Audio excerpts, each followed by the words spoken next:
Okay, so this is part 5. It is the last part of my training.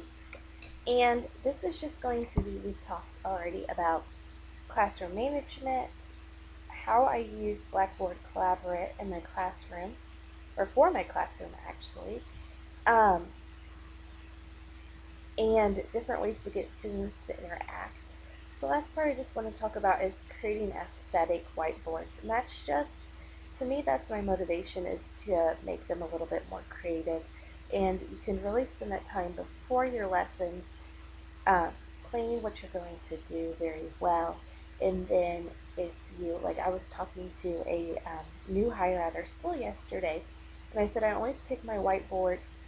I usually create mine in PowerPoint, and then if I want to make it interactive, I'll load my PowerPoint into Blackboard Collaborate, and then I can, you know, create shapes to move around. I can create a math problem and put a white square over it and pull it down to reveal the answer. I can put letters that we can unscramble to make words, or whatever I want to do to make it interactive, and then I can save that from Blackboard Collaborate as a whiteboard file and then load that later and use it again. But I always kind of start with PowerPoint first, and then I add my additions to make it interactive. And that way I have it saved as both file types, because whiteboard files won't open anywhere else. That was especially helpful for me when I was teaching hybrid, because then if they really struggled, I could open that PowerPoint up and use it for review before we moved on to the next lesson. Um, but one thing that I like to do is I have found creative fonts at these websites, thefont.com, Kevin and Amanda, and then Rowdy and Room 300. Those are my favorite. But as much as you spend time, making these look nice, adding your clip art, interactive is always going to be pretty. So if I had to pick one to spend my time on, because, just as they say with the flipped classroom model, sometimes it's not important that it's perfect, it's important that it's done Tuesday. I mean, you've got to get it done, you've got to provide those learning opportunities. And if it's engaging enough, that's what's going to really matter. One thing that I really prefer is I try to use real photos over clip art. I think this is an early childhood thought process, because I'd rather them know what a real dog looks like than this. I mean, it has a green head, and yeah.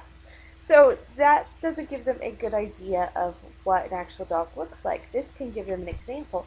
Or say you're talking about a giraffe. Well, they may have never seen one, so you can use a real picture. But what I think always beats that is I use pictures of my dog. Because I teach online, I like to, build those relationships, and I've kind of used my crazy dog as a platform to do so. Reason one is he likes to bark a lot in the background, especially at the mailman that comes during my reading block every single day. And sometimes I'll get, "Hi, Cappy."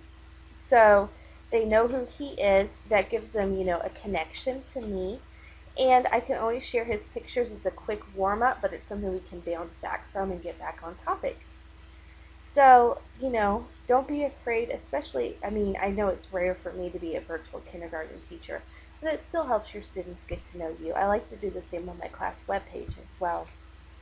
So, the last thing that I like to do at the end of my sessions is I usually like to sign off by opening a web page on their computer. So, you could do the web tours, you can do application share. Sometimes I prefer the web tours over application share, because web tours have sound, and I can either make them follow what I'm doing, or they can do activities on their own. Application share, I think, is a great fit for a smaller group setting, because then they are working with you more one-on-one, so it's appropriate to wait the time to give individual students the tools to use whatever application you have on your computer. I had a smartboard, so I have the smartboard software on my computer, and that's really been fun to application share as well. And then I can use lessons that I've created um, outside of PowerPoint and outside of Whiteboard to teach as well. So, some websites, here's the school calendar, here's an upcoming event. If I made an update to the class web page, if there's an assignment, we use Study Island, so sometimes I'll open Study Island, but here it is. No excuse not to do it this week because I opened it on your computer. How nice of me. And suggested games or activities to continue their learning. So if we learned about beginning sounds the entire lesson, I might say, and here's another website you can go practice on if you struggled. I've also recently started tweeting my lessons. I have a class Twitter. I have 4 followers on it, so I'm not talking to myself anymore. And I will tweet the videos and the games and activities that we've done for families that can't come to the sessions or families that come and really enjoyed it. I had a lot of parents, what was that game that you played 2 weeks ago with the train? And I wish I knew because I'm so happy to remember that 2 weeks later. But sometimes I just don't.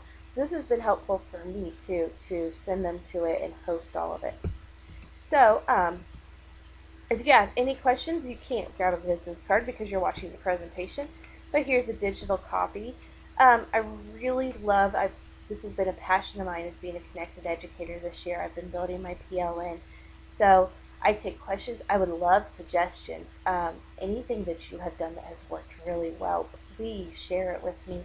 My personal Twitter handle is Cappy's Corner. You've already seen Cappy. If you go to this website, you can find a link to my blog, and I'll also be posting this presentation on my blog, cappyscorner.weebly.com. So I really hope to hear from you, and I hope that if you took at least one thing from this presentation, then my day has been made. So feel free to let me know. Thank you so much for watching.